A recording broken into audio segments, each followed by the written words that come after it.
A single text message can shatter a life. For Jessica Miller, it wasn't a message of betrayal but one of pity. It read, "Hope you're doing okay." It came from her former mother-in-law, a woman who hadn't spoken to her in a year, and it arrived just minutes before Jessica watched her ex-husband, the man she'd put through business school, step onto the most prestigious charity gala stage in San Francisco. He wasn't alone. On his arm was a younger, brighter version of herself, wearing a diamond that cost more than her entire life savings. In that moment, she was just a ghost in a borrowed dress, a cautionary tale whispered about over champagne. But what they didn't know, what no one could have possibly imagined, was that in less than 24 hours the name being whispered in those same circles wouldn't be his. It would be hers. And it would be associated not with pity, but with a fortune so vast it could buy and sell his entire world 10 times over. The crystal chandeliers of the Fairmont Hotel's grand ballroom dripped light onto the city's elite. It was the annual Children's Literacy Foundation Gala, an event Jessica Miller used to help organize. Tonight she was merely a guest, a +1 for her boss at the city archives, a quiet act of charity on his part. She clutched a small beaded clutch, her knuckles white. Every smile felt like a judgment, every laugh a thinly veiled jab at her expense. It had been exactly 1 year, 3 months, and 12 days since Benjamin Ben Carter had left her. He'd packed his custom-made suits and his Peloton, leaving behind a single sterile note on the kitchen island of their once-shared condo. The note said he needed a partner, not a project manager, a cruel twisting of the years she had spent managing their finances, proofreading his presentations, and sacrificing her own academic ambitions in history so he could climb the corporate ladder at his flashy tech startup, Innovatech. And climb he did. Straight into the arms of Olivia Davenport, the daughter of a real estate mogul whose face was now plastered across every society blog in the Bay Area. Jessica tried to make herself small near a towering floral arrangement, sipping her club soda. She'd hoped to remain invisible, a ghost in a navy blue dress that was elegant but forgettable. But invisibility was not on the evening's agenda. Well, well. Jessica, I almost didn't recognize you out of your natural habitat. Ben's voice, smooth and confident, cut through the din. He stood before her immaculate in a Tom Ford tuxedo, and beside him, clinging to his arm, was Olivia. She was breathtaking, draped in a glittering gold gown, a supernova next to Jessica's quiet night sky. The diamond on her finger, the one from the blogs, caught the light and fractured it into 100 tiny, painful daggers. Ben, Jessica said, her voice steadier than she felt. "Olivia, congratulations on the engagement. I've read all about it." "Oh, thank you." Olivia beamed, her smile wide and seemingly genuine. She was too young to have mastered the art of polite cruelty. "Ben has told me so much about you. You were an absolute saint, apparently, holding down the fort while he was building the empire." It was a line fed to her Jessica knew, a sanitized version of the truth. Ben smirked, a self-satisfied expression that made Jessica's stomach churn. Jess was always practical, Ben said, his tone dripping with condescension. He looked Jessica up and down, a flicker of something pity, disdain in his eyes. Budgets, schedules, research papers. I needed someone who could see the bigger picture, someone with ambition. He squeezed Olivia's hand. Olivia understands that. Her father didn't build Davenport Realty by thinking small. The insult landed exactly as intended. Jessica's ambition was the very thing she had shelved for him. Her dream of getting a Ph.D. in historical preservation, of curating museum exhibits, had been deemed a hobby, while his get-rich-quick tech venture was treated as gospel. A local photographer smelling drama drifted closer. Ben, ever the performer, noticed immediately. He pulled Jessica in, slightly a grotesque pantomime of old friends catching up. "You should have seen the Innovatech quarterly report, Jess," he said, his voice loud enough for those nearby to hear. "We've secured another round of funding. We're going to disrupt the entire logistics industry." He then turned to Olivia. "My brilliant fiancé even introduced me to some key investors from her father's circle." He was parading his success using Olivia as the ultimate trophy, and Jessica as the discarded cautionary past. He was not just showing her what she had lost. He was telling the world why she deserved to lose it. Every word was a public declaration of her inadequacy. Jessica felt the blood drain from her face. She saw the looks from the people around them, the pitying glances from old acquaintances, the smug satisfaction from Ben's new friends. She was a relic, a black and white photo in his new life of dazzling color.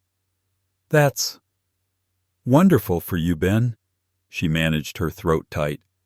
"I have to go. My boss is waiting." She turned to leave, but Ben's hand shot out and grabbed her wrist. It wasn't a harsh grip, but it was possessive, a final assertion of power. "Hey, no hard feelings, right?" he said, his voice a low murmur just for her. "I just want you to be happy. Find a nice, quiet life. It's what you're good at." He released her. As Jessica walked away, her heart hammering against her ribs, she could hear Olivia's light, tinkling laugh behind her. She didn't look back. She walked straight past her boss through the grand lobby and out into the cold, foggy San Francisco night. The weight of her failure so publicly displayed felt like a physical shroud. She had given him the best years of her life, and he had thanked her by turning her into a punchline at a party. Little did she know this public crucifixion was the prologue to a story so unbelievable it would soon make Ben Carter and his entire world feel very, very small. The day after the gala was a study in gray. A thick, persistent fog smothered the city, mirroring the suffocating gloom in Jessica's small apartment in the inner Richmond. The navy blue dress lay crumpled on a chair, a sad reminder of the previous night's humiliation. She spent the morning in a haze of stale coffee and self-recrimination, scrolling through the very society blogs that had once been a source of morbid curiosity and were now a testament to her public shaming. There it was, a photo of Ben, Olivia, and her. Ben was grinning. Olivia was radiant, and Jessica was a deer in the headlights, her face pale and her eyes wide with a pain the camera had captured with cruel precision. The caption read, "Innovatech CEO Ben Carter and fiancée Olivia Davenport share a friendly moment with Carter's ex-wife Jessica Miller." A friendly moment. It was a lie so blatant it was almost funny. She was cataloging a collection of 19th century city planning documents at the archives, the scent of old paper and leather, a familiar comfort when her phone buzzed. It was a text from her best friend Chloe, a fiercely loyal art gallery owner. Chloe just saw the pics. "That man is a walking, talking personification of a small man complex. Want me to come over tonight with wine and a voodoo doll?" Jessica managed a weak smile. Jessica wine. Yes, voodoo doll maybe. It was worse than it looked. Chloe. It looked atrocious. "Call me later. Don't let him live in your head rent-free." But he did. His parting words, "Find a nice, quiet life. It's what you're good at," echoed in her mind. He had defined her, packaged her up, and put her on a shelf. The worst part was she was starting to believe him. Maybe this was all she was destined for, a quiet life surrounded by the ghosts of other people's histories. When she returned home that evening, a thick, cream-colored envelope was sticking out of her mailbox. It stood in stark contrast to the usual junk mail and bills. It was heavy, made of expensive cardstock. The return address was for a law firm in the heart of the financial district, Thompson, Crestwood, and Finch. The name sounded old, powerful, and utterly unfamiliar. Her brow furrowed. Was she being sued? Had she witnessed an accident she'd forgotten about? A knot of anxiety tightened in her stomach. With trembling fingers, she tore it open. The letter inside was brief and formal. "Dear Ms. Jessica Miller, this letter serves as a formal request for your presence at our offices at your earliest convenience. We are handling a matter of significant personal importance pertaining to the estate of our late client, Mr. Jonathan Beaumont. It is imperative that you attend this meeting in person and that you speak to no one about this correspondence. Please contact my assistant, Ms. Albright, at the number below to schedule an appointment. Sincerely, Arthur Finch, Senior Partner, Thompson, Crestwood and Finch, Jonathan Beaumont." The name meant nothing to her. She searched her memory, the archives of her own life, for any connection. Beaumont. Nothing. Her parents were both gone, and she had no other known relatives. Her father had been a firefighter, her mother a nurse. They were good, simple people who had loved her fiercely, but had left behind little more than a mortgaged house and a box of photographs. A scam, she thought. It had to be some elaborate high-end phishing scam. But why her? And a firm like that wouldn't need to scam people. She Googled them. Thompson, Crestwood & Finch was one of the oldest and most respected estate law firms in California, specializing in old money, the kind of wealth that was measured in generations, not funding rounds. Her curiosity warred with her exhaustion. The thought of navigating another high-stakes, intimidating situation so soon after the gala was draining. But the letter's commanding tone, the sheer mystery of it, was a strange, sharp hook in the dull fog of her depression. A matter of significant personal importance. What could that possibly mean? She reread the name. Jonathan Beaumont. It felt like a name from one of the historical documents she worked with every day.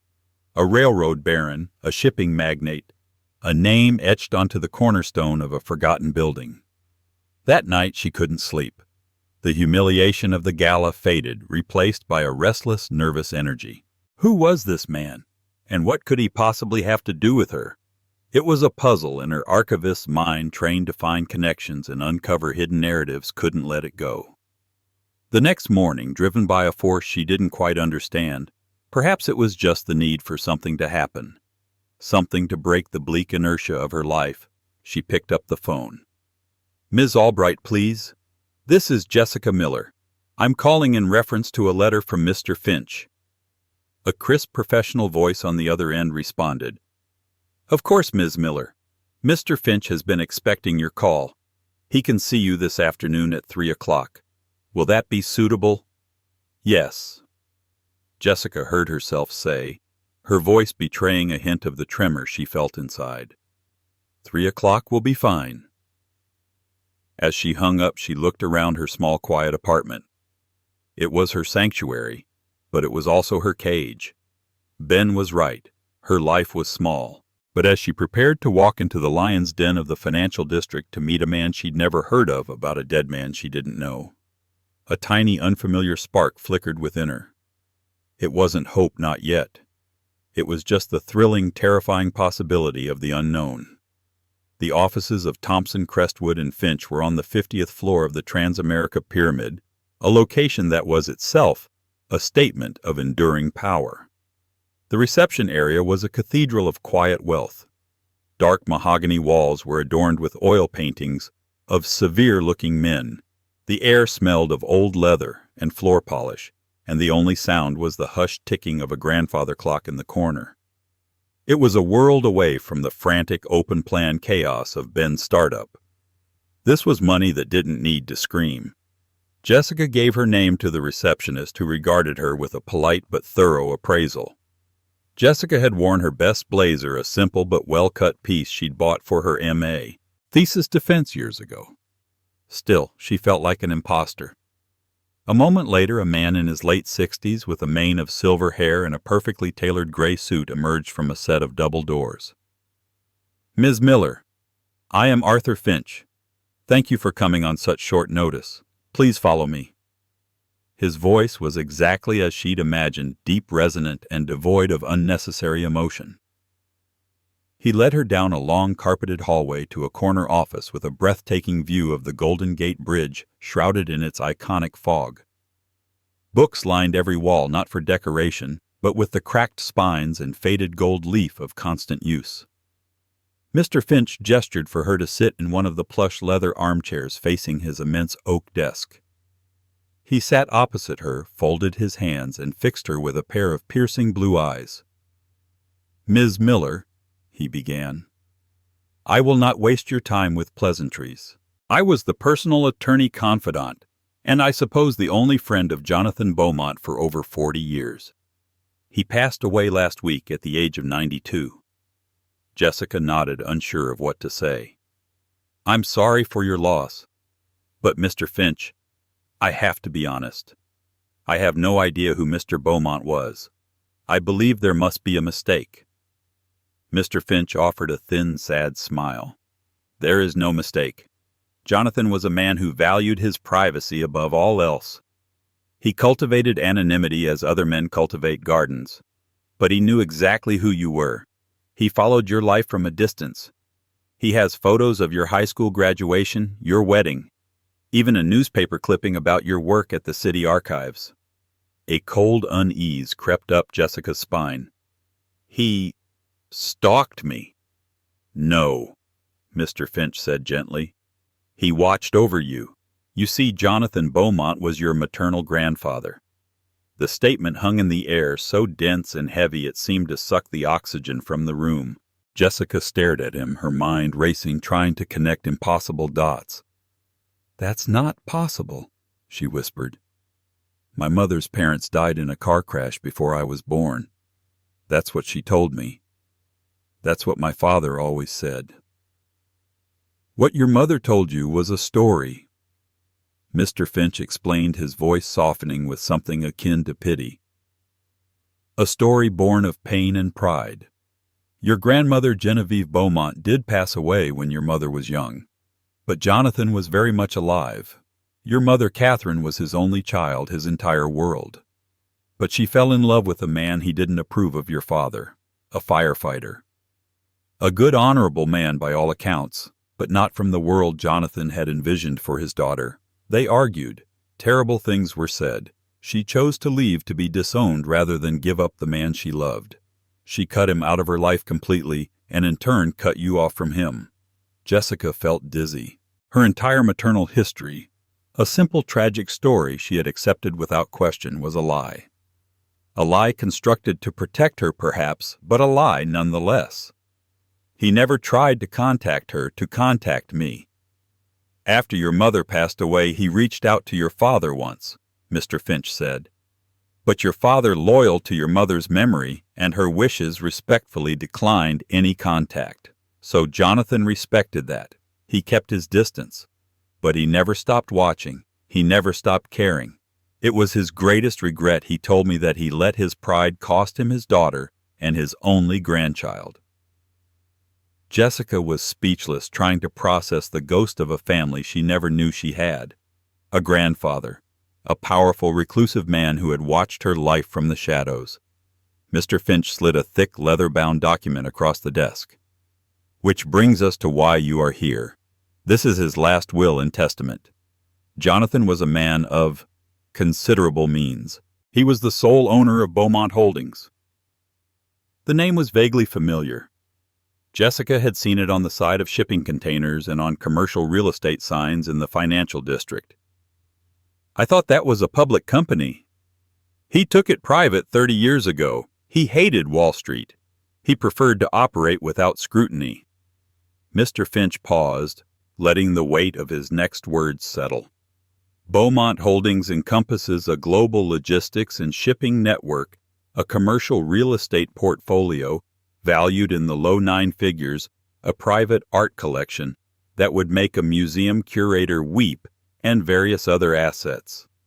After a few specific bequests to his staff and myself, he has left the entirety of his remaining estate, including a 95% controlling interest in Beaumont Holdings, to you, Jessica." Jessica's brain failed to compute. The words were English, but they didn't make sense. It was like reading a fairy tale. Mr. Finch continued. "The liquid assets, properties, and art collection are valued conservatively at around $900 million. The controlling interest in the company, which generates a net profit of over $200 million a year, is valued at several billion more." Jessica's jaw went slack. She couldn't breathe. Billion. The word was absurd. It was a number for news headlines and villains in movies.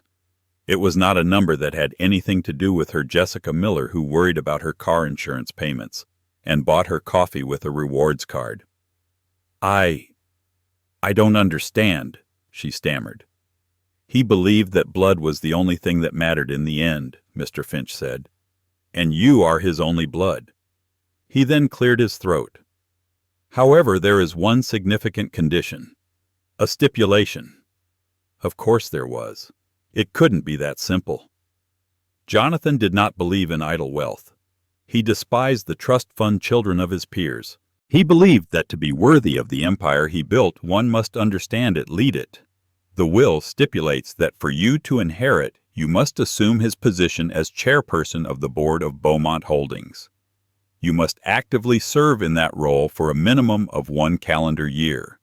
You cannot simply liquidate the assets or hand over control. You must run it. If at the end of that year you wish to step down, you may, but you must first walk in his shoes. Chairperson of the board. The title was so alien it might as well have been in another language. She was an archivist. She managed dusty papers, not global corporations. It was a test, a posthumous test from a grandfather she'd never met. Mr. Finch slid a pen and a single sheet of paper towards her. It was a preliminary acceptance of the terms, a document stating she understood the conditions and wished to proceed. "You don't have to decide today," he said kindly. "Take the will. Read it. Take a week. But know this, Jessica. This isn't just about money. This was his way of giving you the life he felt he cheated your mother out of. A life of power, of influence, of not having to be small or quiet for anyone." The last word struck her like a bolt of lightning. A life of not having to be small or quiet for anyone. Ben's parting shot from the gala echoed in her ears. Find a nice, quiet life. It's what you're good at. Suddenly the fear and confusion were pierced by a new, unfamiliar feeling, a cold, hard spike of anger. For her entire adult life, she had made herself smaller to accommodate a man's ego. She had quieted her own dreams, and her reward had been public humiliation. Now a ghost from the past was offering her a kingdom, not just a kingdom of wealth, but a kingdom of power, a chance to be anything but small and quiet.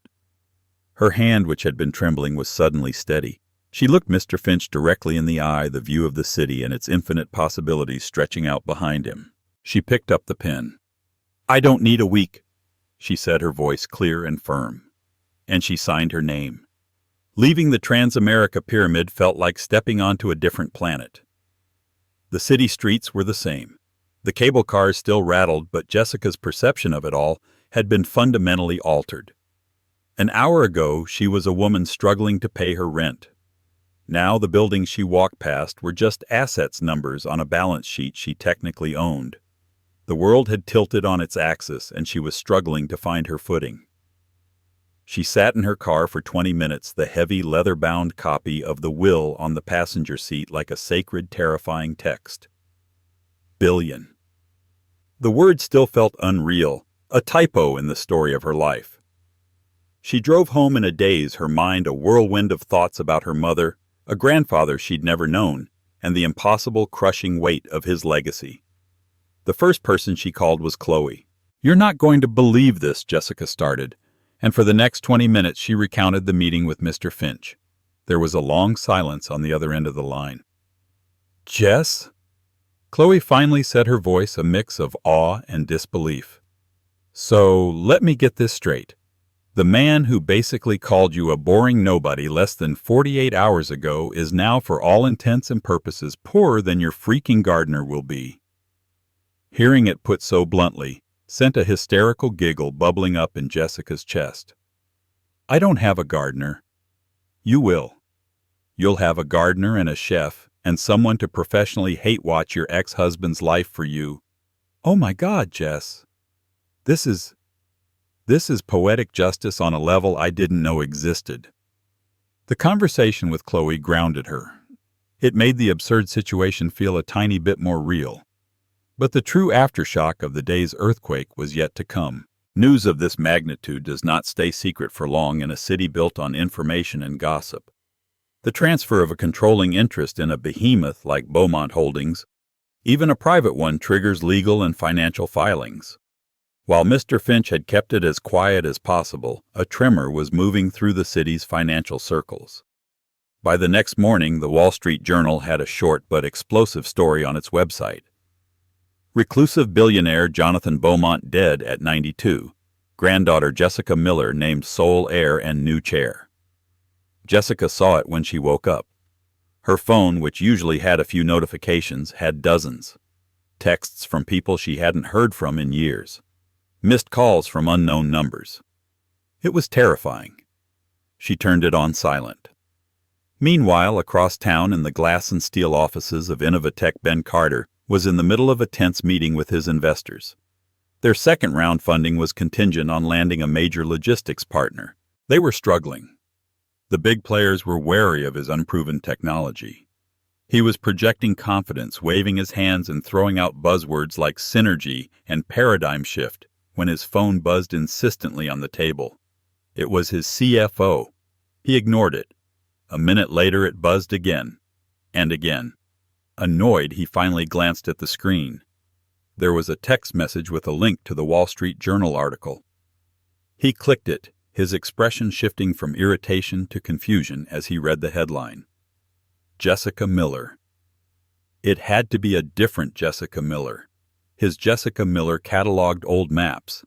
His Jessica Miller's idea of a big investment was buying organic kale. He read the article. Then he read it again. The details were sparse but clear. Unknown granddaughter, sole heir, chairperson of Beaumont Holdings. He knew that name. Beaumont Holdings was one of the Leviathans, the very kind of company he was desperately trying to partner with. The blood drained from his face. The conference room, the investors, the whiteboard covered in his frantic scribbles, it all faded into a dull roar. His mind replayed the scene at the gala, his smug pronouncements, his condescending pity. Find a nice quiet life. It's what you're good at. He had publicly shamed a woman who could now buy his entire company with the money she probably found in her new couch cushions. The humiliation he felt was 1,000 times more potent than what he had inflicted on her. It wasn't just that she was rich. It was that she was powerful.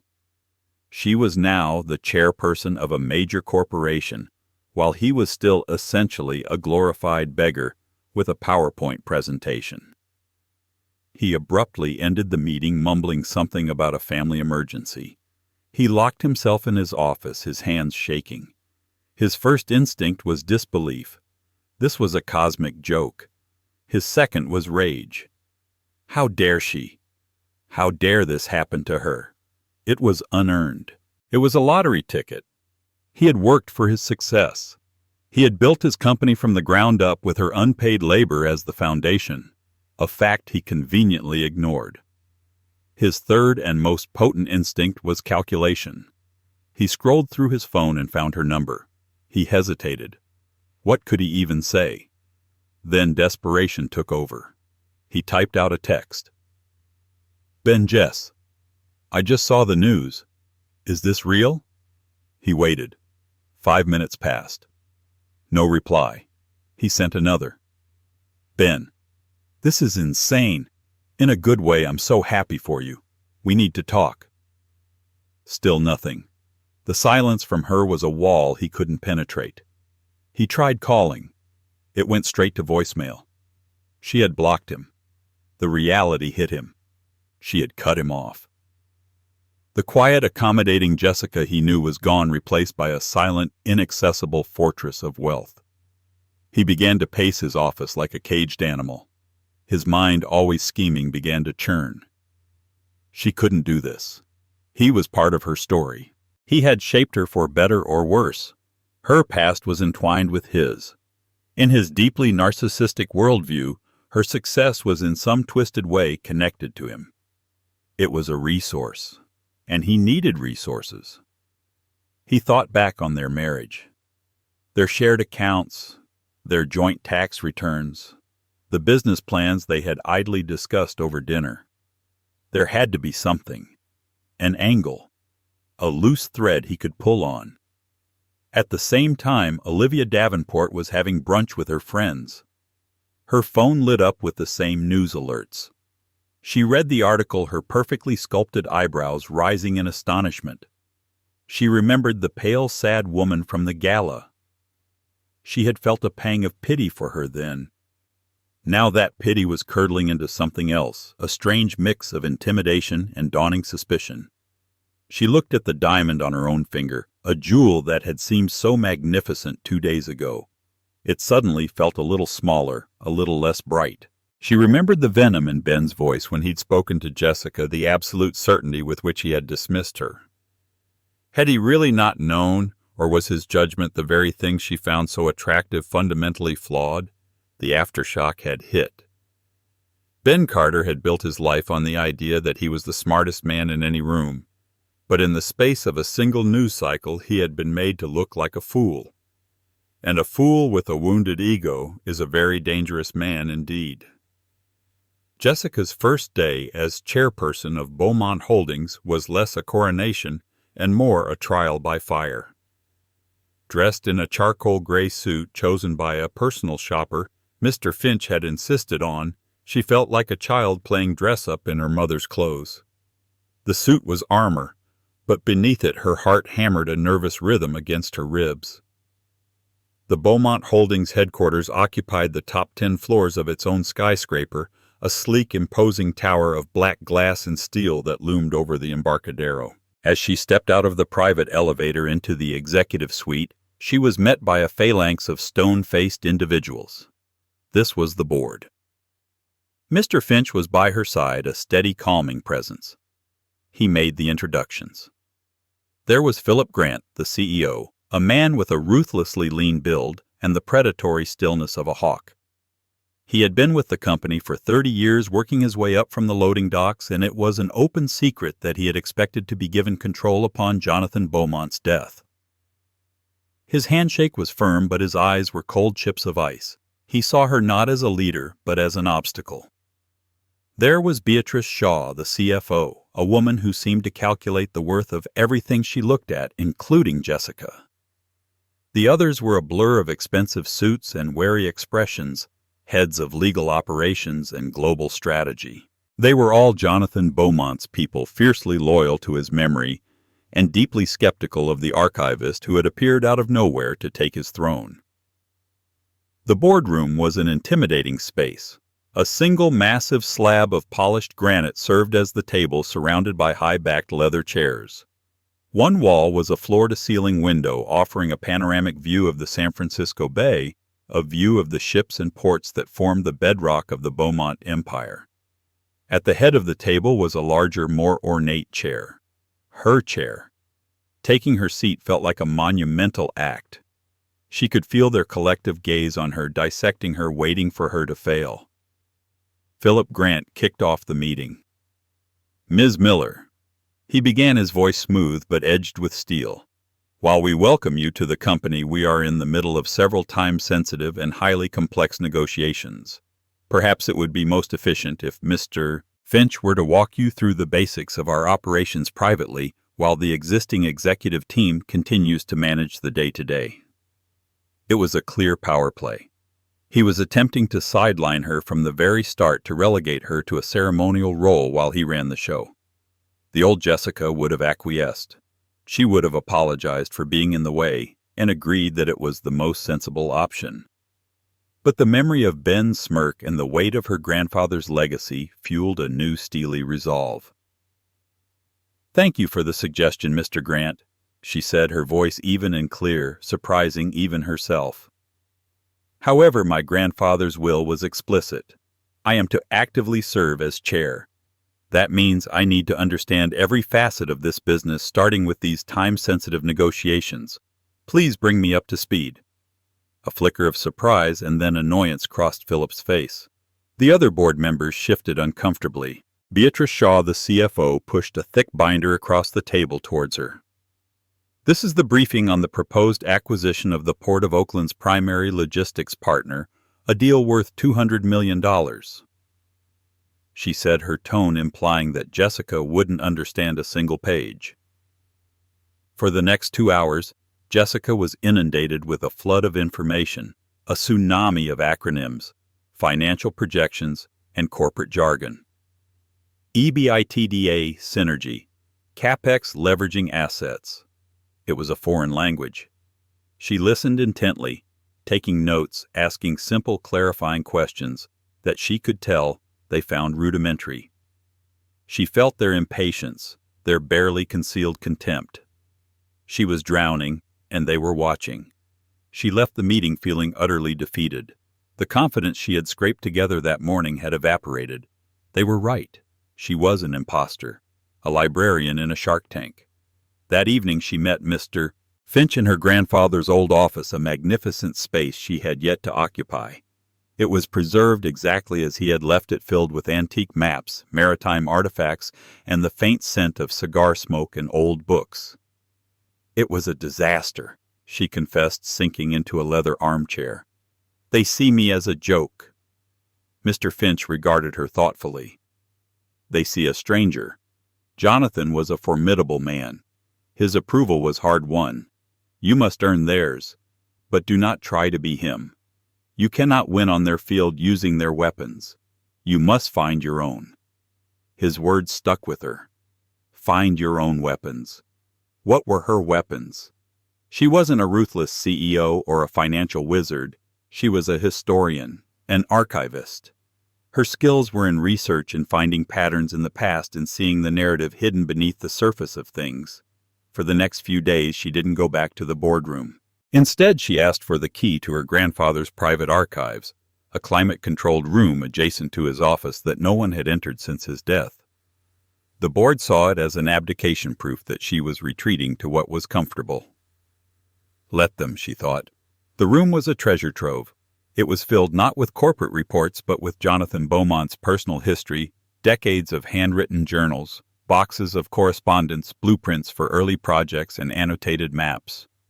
It was a mess, but it was a language she understood. She spent days poring over the documents, cross-referencing his journals with old company financials. She wasn't just reading about a billionaire, she was getting to know her grandfather. She read about his grief over his daughter, his frustration, his pride in the empire he had built from a single fishing boat. And then she found it. It was a notation in a journal from 1985 next to a passage about a disagreement with the Port of Oakland. "They are short-sighted," he had written. "The future is not in the Deepwater Channel, but in the fallow land to the east. The old railway spurs. Acquire it quietly. A patient man's game." She cross-referenced the note with old property ledgers. Sure enough, over a period of 5 years in the late 80s, Beaumont Holdings had acquired several seemingly useless parcels of land adjacent to the port, purchased through shell corporations for pennies on the dollar. The properties had been sitting on the books, their value barely registering against the company's massive assets. No one, not even Philip Grant, seemed to know they were part of a long-forgotten strategy. She then pulled up a modern satellite map and overlaid it with city infrastructure plans. A new highway interchange and a proposed high-speed rail line were slated to run directly through that fallow land. Owning that land didn't just give them leverage in the port negotiations, it gave them a stranglehold. They didn't need to acquire the port's partner. They could build their own superior facility on land they already owned, effectively making the company they were planning to buy obsolete. The $200 million acquisition wasn't just a deal. It was a mistake, a massive overpayment based on incomplete information. Armed with this knowledge, she called an emergency board meeting. She walked in not with fear, but with purpose. She stood at the head of the table, and on the large screen behind her, she projected the old maps, the journal entries, the property ledgers, and the modern infrastructure plans. She laid it all out calmly and methodically. "We are about to spend $200 million to acquire a company whose primary asset is access to the port," she concluded. "But my grandfather's notes show that we already own the key to the port's future. We don't need to buy our way in. We can build our own gate." The room was silent. Philip Grant stared at the screen, his face a mask of disbelief. Beatrice Shaw was furiously typing on her tablet, verifying the property records. The other board members were looking at Jessica with a new, startling expression: respect. She hadn't used their language of finance and aggression. She had used her own. She had used history. She had listened to the ghost in the archives. For the first time since she'd signed those papers, she didn't feel like an imposter. She felt like Jonathan Beaumont's granddaughter. While Jessica was finding her footing in the world of corporate titans, Ben Carter was sinking. The news of Jessica's inheritance had sent a shockwave through his professional life. Investors who had once been impressed by his bravado were now looking at him with a critical eye. If his judgment about his own wife was so spectacularly wrong, what else was he wrong about? The promised partnership with a major logistics firm failed to materialize, and his second round of funding was suddenly in jeopardy. He was running out of money and time. His days were consumed by a festering obsession with Jessica's fortune. It was a monumental injustice, a cosmic error he felt entitled to correct. He had tried everything. He'd left pleading voicemails. He'd sent long rambling emails alternating between apologies for his behavior and reminders of their shared journey. He'd even sent flowers to the Beaumont Holdings building, a pathetic gesture that was likely discarded by a security guard. All of it was met with a wall of impenetrable silence. His desperation curdled into a dark, spiteful resolve. If she wouldn't give him a piece of her fortune, he would take it. He spent his nights digging through old boxes he'd taken from their marriage, searching for a weapon. He sifted through old photos, bank statements, and tax returns. And then, in a dusty folder at the bottom of a banker's box, he found it.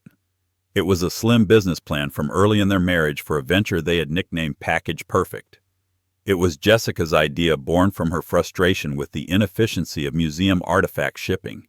It was a concept for a software platform that would use historical shipping data and predictive analytics to optimize routes for fragile, high-value goods.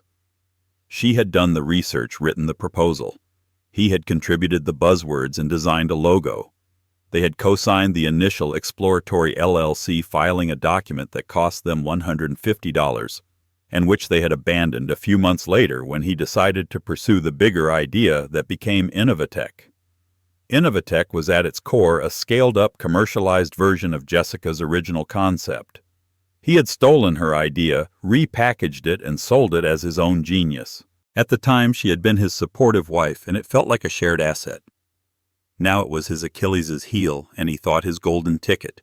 He contacted a notoriously aggressive lawyer, a man named Nick Valenti, who specialized in messy, high-profile divorces and corporate litigation. Valenti's eyes lit up when Ben laid out his story.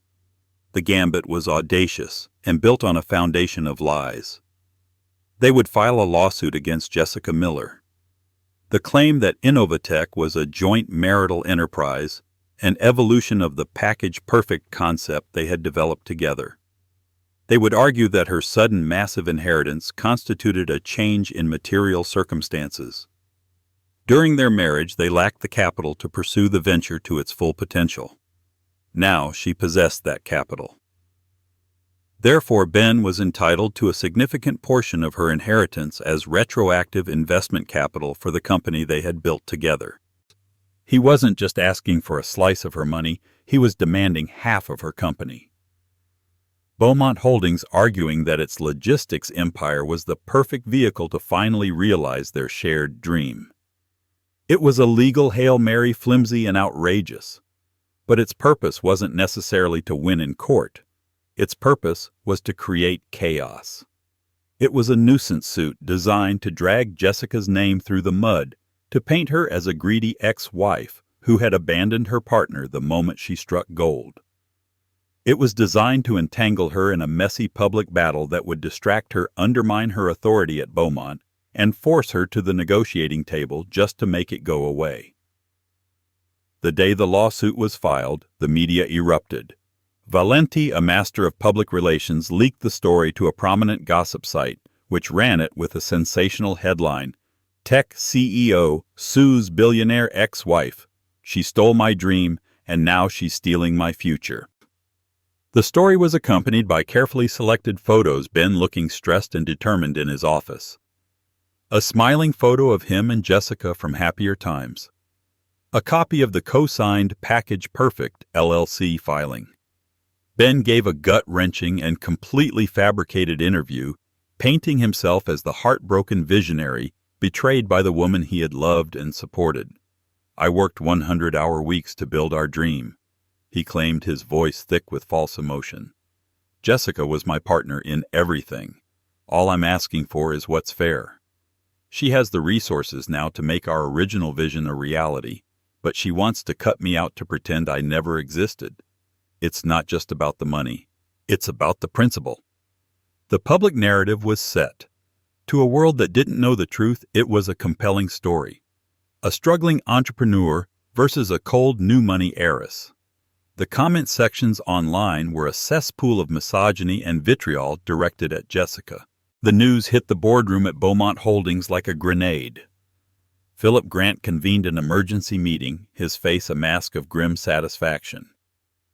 "This is a disaster," he announced, throwing a copy of a newspaper with Ben's face on the cover onto the granite table. "Our new chairperson, the face of our company, is embroiled in a scandalous public lawsuit. It makes us look unstable. It calls her character and judgment into question. This is exactly the kind of liability I was worried about." The other board members who had just begun to respect Jessica now looked at her with renewed doubt. The lawsuit, as Ben and Valenti intended, was poisoning the well. It was a direct assault on her newfound authority, an attempt to drag her back down to the place he felt she belonged.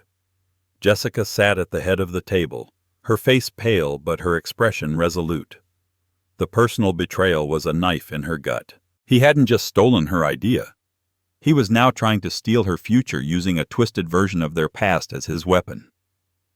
He was trying to do to her what he did best, make her small. She looked at the concerned and skeptical faces around the table. She knew this was another test far more personal and vicious than the last. Ben's desperate scavenger's gambit was not just a lawsuit, it was an act of war. And Jessica knew she had to fight back, not just for the money or the company, but for the truth of her own life. The lawsuit was a war fought on two fronts. Publicly, Ben's fabricated story cast Jessica as a cold-hearted opportunist. Internally, Philip Grant used the scandal as a weapon, circling like a shark smelling blood in the water, convincing board members that the heiress experiment was a liability the company could no longer afford. They had Jessica cornered, believing her to be an amateur caught in a professional's game. They had made a fatal miscalculation. They mistook her quiet nature for weakness, forgetting that an archivist's greatest skill is to find the single, irrefutable truth buried under mountains of falsehoods. While her lawyers managed the public battle, Jessica retreated to her own kind of battlefield, the digital archives of her past. She spent her nights sifting through old hard drives and cloud accounts, not with emotional turmoil but with cold, analytical precision. There she found it. The smoking gun. It was an email chain from years ago. The first email was from her sent to Ben, excitedly outlining the package-perfect concept with detailed notes. The second sent just 2 days later was from Ben to his future Innovatech co-founder Daniel Finch.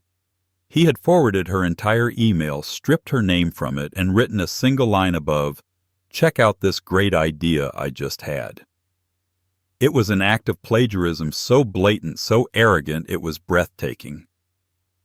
But she didn't stop there. Curious about the company's vulnerabilities, she used her newfound access and research skills to launch a quiet audit of the Port of Oakland deal Philip was so eager to push through. What she found was a pattern of corruption-inflated invoices and consulting fees paid to shell companies owned by Philip's relatives. With her evidence secured, she didn't call for a settlement conference. She called an emergency board meeting. Philip Grant began, his tone dripping with false concern. "As you know, the ongoing litigation involving Ms. Miller has become a significant distraction. It is my duty to suggest we consider a change in leadership until these personal matters are resolved." He was calling for her head. The board members shifted, their faces grim.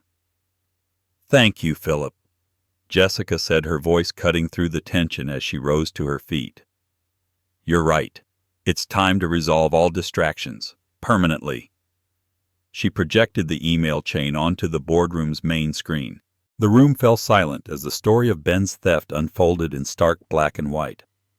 "Mr. Carter's lawsuit is based on a lie," Jessica announced, her voice ringing with authority. "My legal team is filing this evidence in a motion to dismiss along with a countersuit for fraud and intellectual property theft. That distraction," she said, clicking the screen off, "is now over." Before anyone could react, she pivoted. "And speaking of fraud," she continued, her gaze landing squarely on Philip Grant, This experience has taught me the importance of rooting out any and all vulnerabilities to this company. The next slide showed the results of her audit.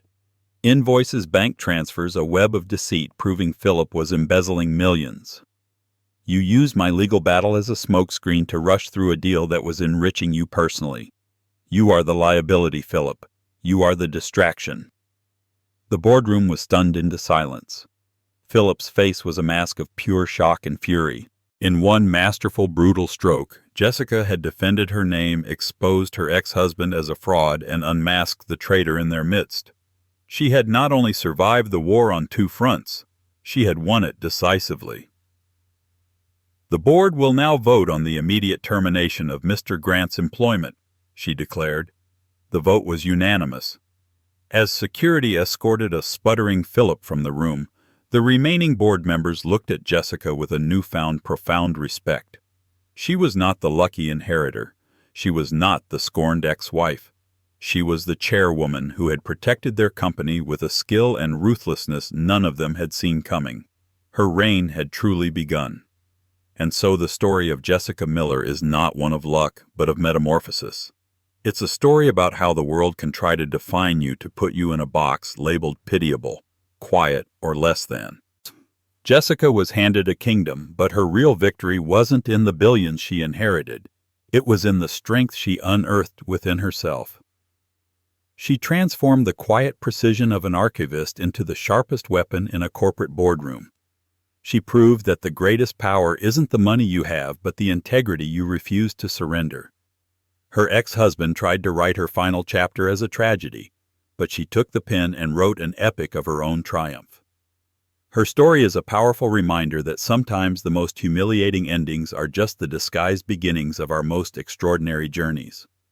If Jessica's story of justice and empowerment resonated with you, please show your support by hitting that like button. Share this video with someone who needs to be reminded of their own inner strength. And don't forget to subscribe and turn on notifications so you won't miss our next story of unbelievable twists and ultimate vindication. Thank you for listening.